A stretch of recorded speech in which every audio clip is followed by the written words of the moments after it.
Welcome back to the Ed Morrissey Show podcast edition. We're a day late, but we're definitely not a dollar short because the prince of Twitter, the regent of redstate.com, is with us again. Andrew Malcolm at AH Malcolm on the Twitters is. How you doing, sir? I'm doing very well, and you look very chipper. I'm well rested. I took yesterday off, and so I sent Andrew a note in the morning. He's like, I'm taking the day off, and I think I'm really just going to take the whole damn day off. So let's do this on Tuesday. I was joking around with Larry O'Connor because he mentioned that June 5th, 1985 was apparently the date that Ferris Bueller took his day off. Oh. And so I said, well, that was what I was doing. I was celebrating Ferris Bueller Day. That's perfect. Yeah. So it was pretty awesome. Anyway, so we're talking today, which is good because we got more stuff to discuss, including Andrew's 2 VIP contributions at redstate.com, the debate over debates, and why is the U.S. in such a foul mood? And I say it's because it's on Twitter. That's yeah. Why is the U.S. in such a foul? Why are we in such a foul mood? What do you think the answer to that question is? Well, there's so many things that seem wrong, and you start off with inflation, which is taking its toll every month, a new toll, and Biden likes to brag about things that aren't as bad as they used to be. Right. So gas prices aren't $5; they're $3.95, and so he thinks that's good news. But that's $1.50 more than it ever was before. That's the same thing with inflation. It was 9% last summer, and now it's running at 4.9 or 5%. So every time you go to the market, and I do that as part of my family chores. Something else or several something else's are more expensive. Yep. And my income isn't going up. So that sets the foul level pretty high to begin with. And then there's the turmoil in the country. We've always had turmoil. This is a very dynamic, active country, and people say, well, is it bad now? And I said, well, I compare everything to the 60s, which was awful. And that was a nightmarish decade. And so, no, it's not as bad. It's not that bad now. But I think a lot of it has to do with Joe Biden. The president, our presidents, we don't have royalty. But we do have elected presidents, and we tend to follow them like royalty. They're here today, right. they're over there tomorrow. They have security. They live in a special house, government housing with servants 24 hours. And but he's not. I don't know what percent he is, but it sure as hell isn't 50%. Operating, and he fell down again over the weekend at the Air Force Academy, and then he pointed to a sandbag which nobody else tripped over. So and then we saw those funny sole shoes of his that are meant to give him a little extra height. Right. I'm sorry, go ahead. Well, I was going to say, I don't know if it's to give him a little extra height or if it's to keep him from tripping, because he's not a short guy. I mean, I think if I remember correctly, at least, like they say in sports, well, he's listed at 6'2", 210 pounds, but he's, with a reach of 77 inches or something like that. But I think he's 6'2", so it's not like he's a short guy. I think that those might be to keep him from slipping. Well, okay. Maybe I don't know, or whatever they are, they're not working, and that's true. And so he's fallen again. He talks funny. Yesterday he was once again shaking hands with nobody who was there when the Kansas City Chiefs were there, and he was shaking hands with no one near him. So That's just generally disconcerting. Presidents are kind of like grandpas. With a few exceptions, they've been older men who have seen the world, maybe been in the war, and their presence is supposed to give us some sense of stability, and we don't have that now. That things may be bad, and like Winston Churchill, things may be bad now, and it'll probably get a little worse, but we'll get through this because we always do. And every time Joe Biden tries to say something, people that everybody I know looks at it and goes, "Oh, it's like the elderly relative that you watched day by day decay in front of you, and there's nothing you can do about it, except that he was elected, so there's something we could have done about it." And the signs were there when he got all cantankerous, which is hardening of the arteries in the town halls and arguing with people and talking to Iowa about how do they feel about Ohio's infrastructure. The signs were there, and it's generally disconcerting. It's like your peripheral vision in the dark. You can't quite see something, but it's there, and it's bothersome. Well, I want to talk to you a little bit more about the fall itself, right? Because I think that was a week ago or a little over a week ago, right? No, it was last weekend. I was at the Air Force Academy Saturday. Okay. All right. So yeah, so maybe 10 days ago or so, or 9 days ago. I've lost count. I know we talked about it a little bit last week, just in terms of what the fall itself meant.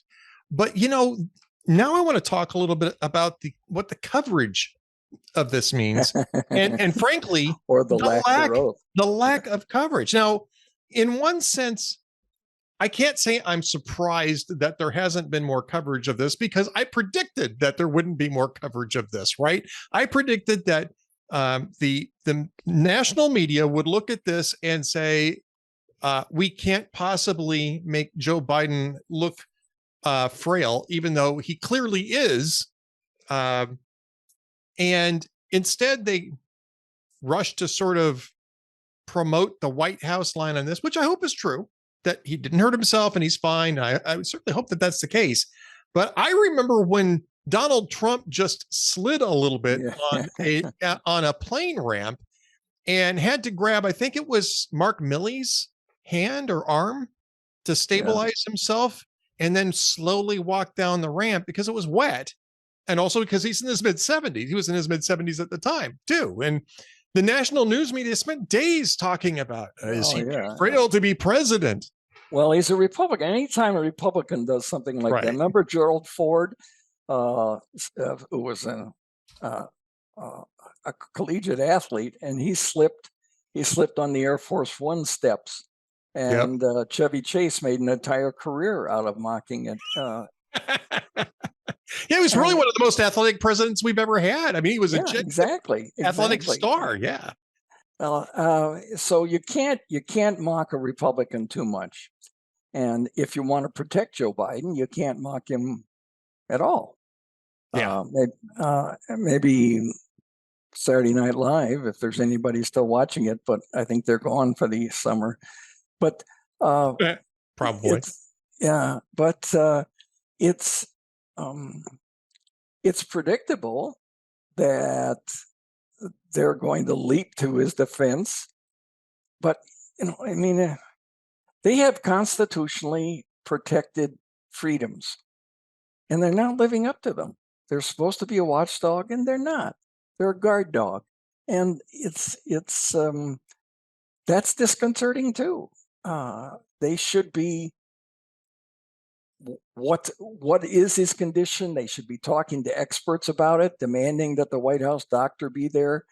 And instead, except for Peter Doocy, they just buy the White House line for that sad press secretary. Yeah, yeah. And look, I mean, I will say that I think that the that you can make an argument that he's okay, right? And he was all right, and we shouldn't worry. There was a sandbag there. There's been some funny memes about putting the sandbag on the steps of the Capitol during the January 6th riot and claiming that it's a it's part of the conspiracy. But to not even have a discussion about this with a president who's 80 years old and who's clearly got the cognition issues that you've been pointing out, like you said, turning around to shake hands with people who aren't there, looking lost on stage, which, by the way, he did right before he tripped over that sandbag. It was clear that he didn't know where he was supposed to be going. And in that same speech also was not entirely coherent in all the different points. Right. And nobody wants to talk about that. Yeah. I don't know what to say. It's shocking.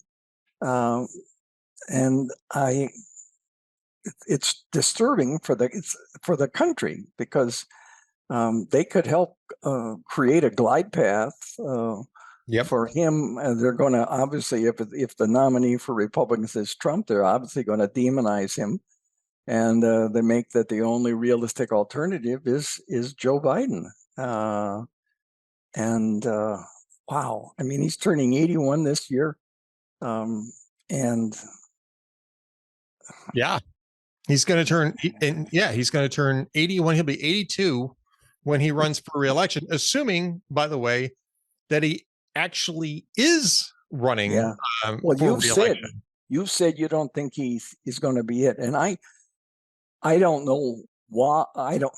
I know why he wouldn't be it. I don't know how the Democrats are going to get around it. They seem to be just prepared to, well, the hole in the boat is at his end of the boat, so it doesn't affect us.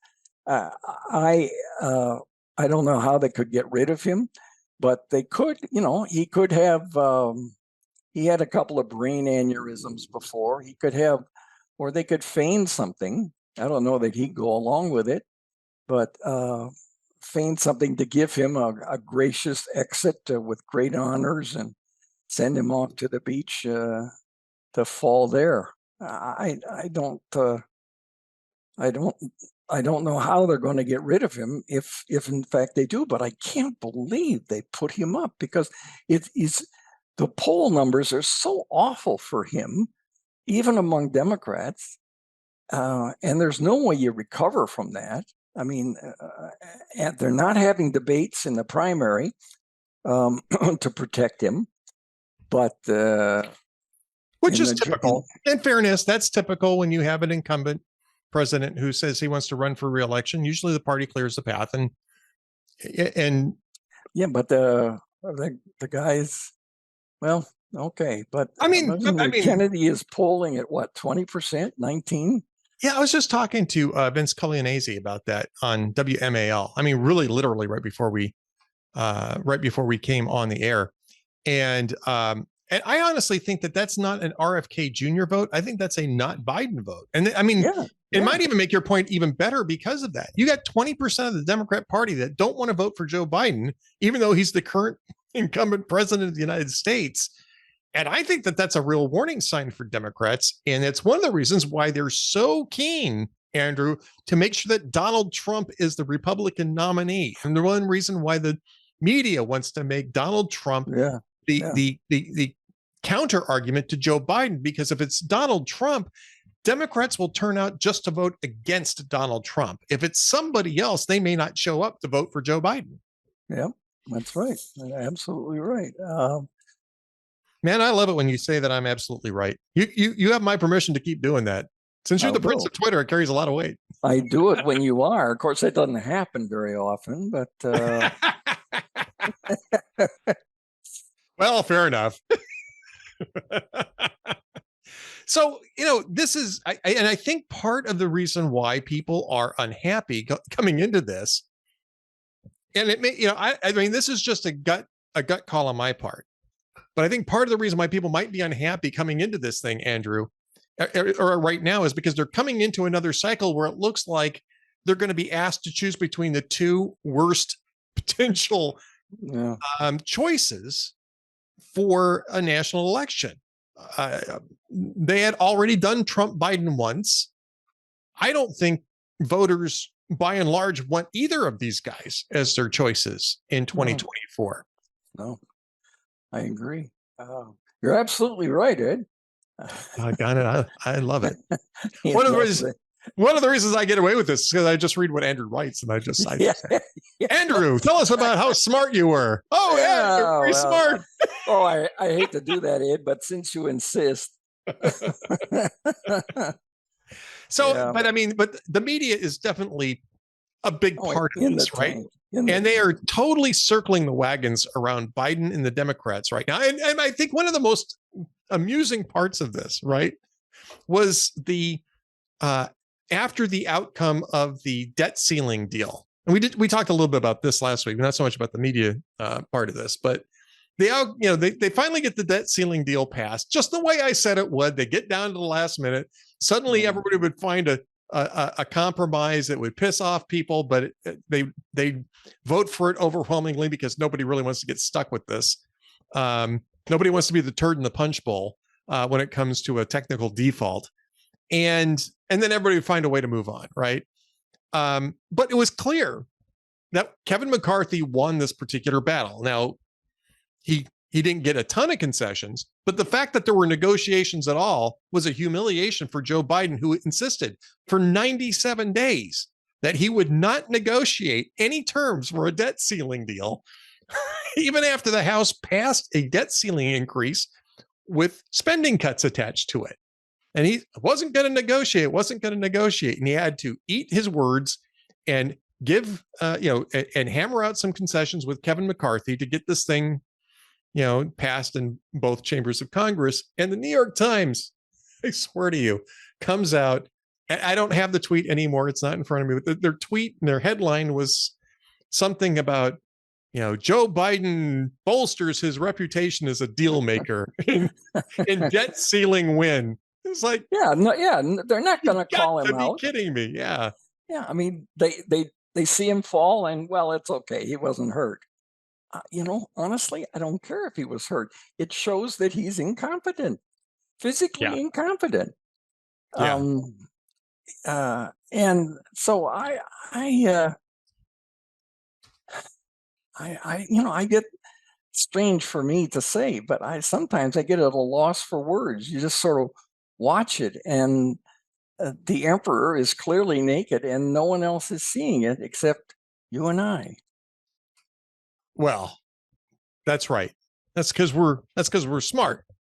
Well, you're smart, and we're brave and intelligent, incisive. Whereas Joe Biden sort of like, Fredo from Godfather 2. I'm smart. I deserve respect. I know it with you. I'm smart. All right. I want to get to your other column topic, by the way, because it's we're having a lot of fun with this. But the debate over debates is crucial for the GOP's future. And, we kind of just got done doing the debate over debates for Democrats, which is that it's perfectly reasonable for them not to want to have any, especially with Joe Biden being your incumbent president. But, there's a lot of debate over the debates, where they're going to do, who they're going to partner. They're talking about the GOP now, who they're going to partner with, who's actually going to participate in them. Donald Trump has suggested, at least, that he might skip some of them, especially the one at the Reagan Library. Which I think would be a huge tactical error. I know Trump did this in 2015, and it worked for him because he was the novelty guy. But he's the leader of the party. If he doesn't want to show up for the party's own events, it seems a little different this time around to me. Plus the fact he leaves the playing field with the clock still running, and everybody else can score points while he's gone. Yeah, that's a good point. I don't think he wants to allow that. I mean, he can have his own event separate and mock everybody, but I think people are going to take it seriously if he's there or not. Well, I think so too. And again, I think this points up something. Again, I think we may have discussed this before, but just to put this out there one more time, I think that Trump and his team are thinking that you can just replay 2015 again, or maybe even 2019, 2020 again. And, but in terms of winning a primary 2015 again and get the same result, it's a vastly different situation this time around. Yeah, he was president for 4 years, and that has certain expectations, especially if he's relying on the argument that I was president and I'm owed a second term, which sounds a little bit like Hillary Clinton's "it's my turn and you owe it to me" sort of approach to things. Yeah. And if he doesn't have a better argument than that, I'm not sure that that's going to fly, but it's certainly not going to fly if he's not engaging. And you're right about the fact that the other candidates are going to engage. They're going to be on that stage every single time. What are the issues that you are outlining in what do you think the top issues are for Republicans, the RNC maybe even particularly? What do you think the top issues are in the debate over debates? Well, I hope they're looking to the future more. I mean, I'd hate to revisit COVID and the pandemic and all that crap again. I'm tired of that. I would like to see them talk about the future. I would predict that Ukraine will be in the debate. Oh, sure. Spending will be in the debate. I mean, I think the one good thing that Joe Biden has done, and I don't know that it's him that's doing it, but his name is on top of it, is supporting Ukraine as much as he has. And if Putin wins in Ukraine, then he's not going to stop. He didn't stop when he took over 2 provinces of Georgia. He didn't stop when he took over Crimea, except when Donald Trump was in, who was unpredictable. So we had 4 years where he Putin set aside his ambitions. Then 2 months after Joe Biden came into office and Trump was gone, Putin started organizing the invasion of Ukraine because Biden was part of the whole ignore Crimea. All they did was some sanctions, and sanctions just don't work. They're just, especially the lame ones they tried then, they just don't work. It sounds good for a photo op, but it means absolutely nothing. So I'm afraid that Republicans will try to maybe back off, which is what Putin's counting on. Putin's counting on the West tiring of supporting Ukraine, and I hope that doesn't happen, but I'm afraid it might. Spending obviously will be one of them. One of the issues. Trump is immigration certainly will be a high topic. I see Trump the other day said that on day one he was going to rescind the birthright of babies born, birthright, which he can't do, and which he promised to do in 2015. So, and he didn't do it. We had 4 years to try, but he didn't do it. So, well, again, and I think that's also, I mean, it takes me back to my earlier point, is that he doesn't understand, or at least he doesn't seem to understand that he is not just running against the establishment, he's also running on his own record. And he made that, like you said, he made that promise 8 years ago, and he spent 1,491 days in office, and neither on day one nor day 1491 did he issue this EO that supposedly was going to affect this. And I mean, there's a good reason why he didn't issue the EO, because it won't work. You'd have to amend the Constitution in order to change that. But at any rate, all that does is it points out his own failure. And I don't think he thinks, I think he's playing checkers. Yeah. I think he's playing checkers. No, I think you're right. I think he thinks that this should be a coronation, and he'll go through the motion of having a campaign, but it really is a done deal that he's going to get the nomination. He may get the nomination, but it shouldn't be a coronation. He should have to compete for it because he's not an incumbent president. He's a former president. Yep, indeed. All right, Andrew, we probably should wrap things up here. But before we go, Oh my. we got to do the jokes of the week. I got a couple for you. Okay, go. You go. Okay, well, I'll do one of mine first, then we'll get yours, and then I'll finish off with one because I want to make you laugh going out here. So, all right. So, a guy calls the police department. He's slurring his words, right? He says, I want to report that somebody's broken into my car. They said, okay. And he says, well, they stole the dashboard, the steering wheel, the brake pedal, and the accelerator. And the guy says, the guy in the 911 center says, all right, where are you? He says, well, I'm right outside my house. Oh, wait a minute. Never mind. I got in the back seat. Jeez. All right. So I got that one from jokesoftheday.net. And now, Andrew, your jokes of the day. Okay. Seth Meyers said, according to a recent survey, the average American believes that he or she can survive for 16 days in the wilderness, adding, wait, what's the Wi-Fi password?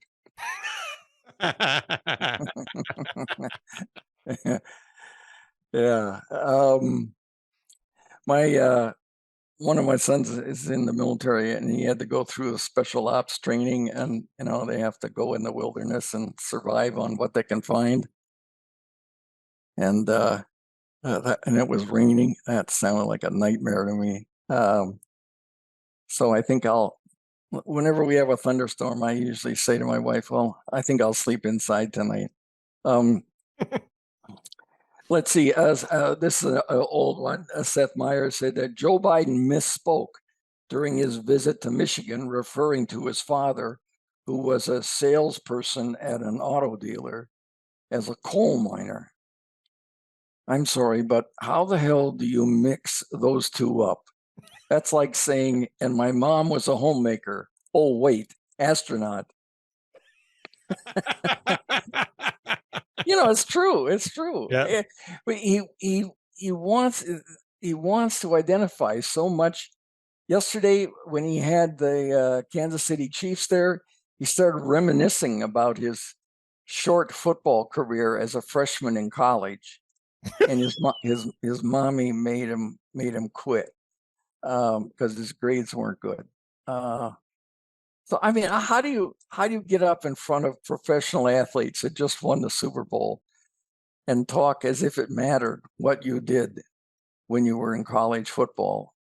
He told, when he was at the Air Force Academy, he told them that he got admission there. He told the Naval Academy last year that he got admission there. Yeah. But if that had really happened, it happened when he had already graduated from college. So yeah, the guy's just a pathological liar, is what he is. He's a fabulous. I had a long career as a truck driver. No, you didn't. Yeah, no, you didn't. I used to drive a truck. Had a little Ram 50. Had about a year. That qualifies me as a truck driver, apparently. Go ahead. One more. Seth Meyers. Producers announced a documentary about lifestyle expert Martha Stewart, that it will stream on Netflix. And if you don't have a Netflix account, she'll show you how to make one out of driftwood and corn husks. I like that one. One. Yeah. All right, one last one. This one comes courtesy of the Babylon Bee this afternoon. Okay. Oh, no, I'm sorry. I take that back. This is from a couple of months ago, but I just saw it this afternoon. An envoy of extraterrestrial beings stifled their frustration and asked to be taken to a different leader after their initial meeting with President Joe Biden left them confused and exasperated, sources say. I guess he's not the leader they were expecting, said an insider who spoke on condition of anonymity. It was a classic sci-fi movie scenario with the aliens arriving and tell us, take us to your leader.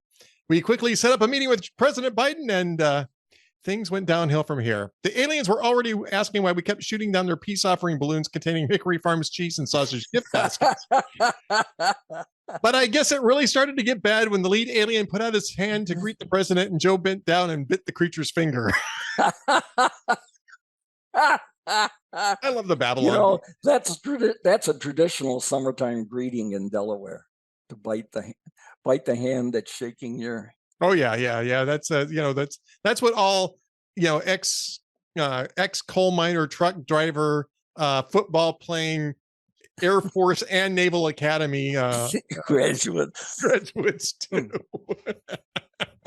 All right. Well, it's been another fun week with the Prince of Twitter, the Regent of RedState.com, Andrew Malcolm. You got to follow him on at @AHMalcolm on Twitter. That way you get links to all of his great stuff going up at RedState.com. Andrew, we'll talk again next week. We will.